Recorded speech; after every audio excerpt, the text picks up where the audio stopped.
Hey, what's going on, guys? We are back. Welcome to the YouTube channel. My name is Scott King, and I'm the owner of Let'sGetYourMindRight.com. I'm a certified hypnotist, NLP practitioner, and a narcissistic abuse empowerment coach. Basically, I help people get educated on narcissism and how to get out of toxic relationships and into a more fulfilling life. I also very excited that I released a sleight of mouth language pattern course.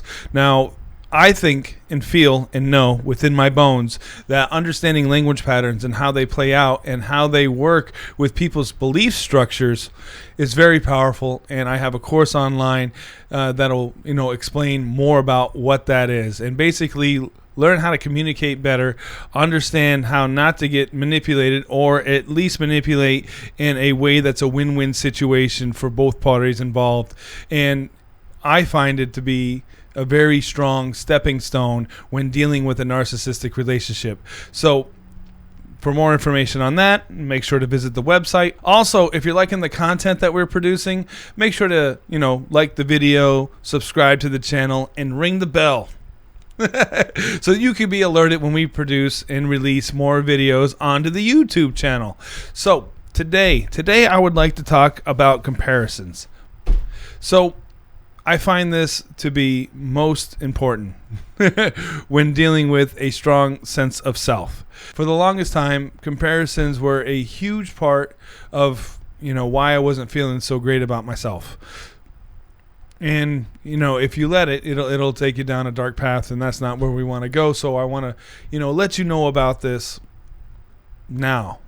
So maybe this could be some answers to not feeling so great.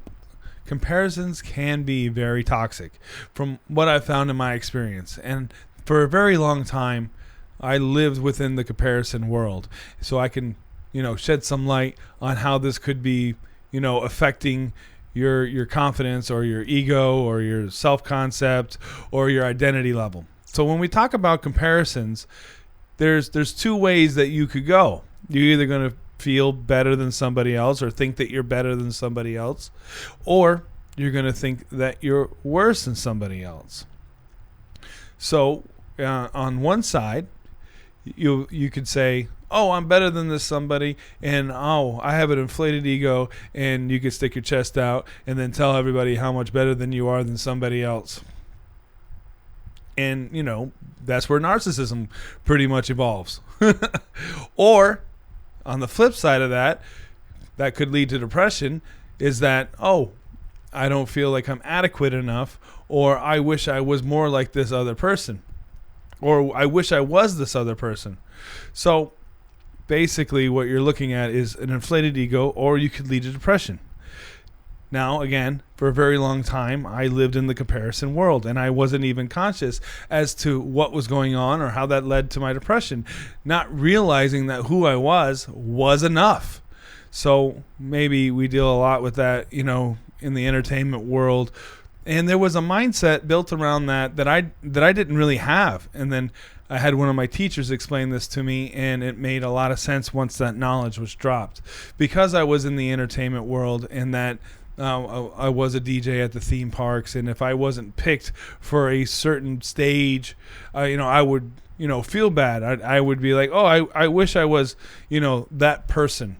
Oh, whatever it was. Oh, it's not like I, didn't work hard at my craft. It wasn't like that I wasn't qualified enough. And then it was another point where I was, making sure to lose a bunch of weight so that I would, get picked for more shows. And at that point, it just built up so much pressure that, it came to a boiling point, and I didn't even understand what was going on whatsoever. It was because of this horrible, comparison thing. And then there's, some stages that you could go to, and then they have a list that they call down. Oh, we like this person, we like this person, we like this person. Where if you were, let's say, number 4 on that list, and you found out you were number 4 on that list, you would, potentially feel bad because you wish you were higher on that list, because that would mean you got the call first, and that would mean that you would be able to, pay your rent, pay your bills, get the work, get the enjoyment from doing the thing that you like to do instead of being number 4 on the list. And then, you could be working really hard to work your way up that list and not even know that you've made it up. Or the manager who made this list up to begin with moves on. They get pushed to another place or something. Or you could be working for a talent agency that has a list, and it's just an imaginary list, and they want to use that as some sort of control where you can play favoritisms to me, and then maybe I'll move you up the list. So that comes from comparisons. Like, oh, this other person does this, so you should do that.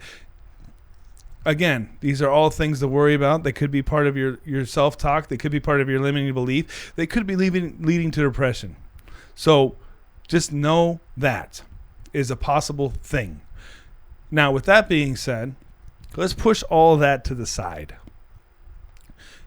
What I was learned from one of my teachers is that, well, if you don't get picked for a role, that means like a director had another, image in his mind and you didn't quite fit the image, which a professional actor would just be like, oh, okay, well, then I'll pick up the next one. Also with that, what I learned, what found out to be best for me, was that I could model and modify. That I was, taking myself from who I was. And then instead of comparing myself to somebody else, I could see that somebody, because I study entrepreneurs, I study people that, were basically broke and then became millionaires. So I don't compare myself to those people. I just understand that goal is achievable. So and then of course these entrepreneurs or zero to heroes, have courses, and then you can buy their course and they'll tell you what they did to get where they were. Now, your situation may be different than theirs, and most times it is. You could still take their mindset. You could still take, what they did, how they pivot, and then just apply it to how you live your life or what goals you're trying to achieve. So I took all these courses online from entrepreneurs, Grant Cardone, Billie Jean, Jordan Belfort, all very successful entrepreneurs in their field. Everything that they've done, is zero to hero. Those are the ones that I wanted to study because those are the ones that prove that they could be something, even though they're stacked up, the odds are stacked up against them, according to some people, right? Well, to them, they say they could just, if they lost it all tomorrow, they could do it again because they have the mindset to make it happen. So I've studied those people for years because I want to be able to do that. I don't want somebody else telling me because I'm not somebody else that I'm 4th on the list that I can't get the show that I've spent 20 hours a week or more practicing for, So again, model and modify. Understand where you're at. Compare yourself to where you were yesterday, and then move towards a goal rather than having somebody else, have that power over you because you're using the comparison system. And that's something that who is a narcissist will use, to use that as a control over you. So just understand that's what's happening. And then in order to become empowered, in order to break free from that, then you would want to find out what your desired outcome is and then work towards that and achieve the things that you want to achieve without comparisons. Achieve the things that you want to achieve without comparisons. So once again, guys, if you're finding this information useful, please hit the like button, subscribe to the channel, share it, ring the bell. I'll catch you on the next one. Thanks.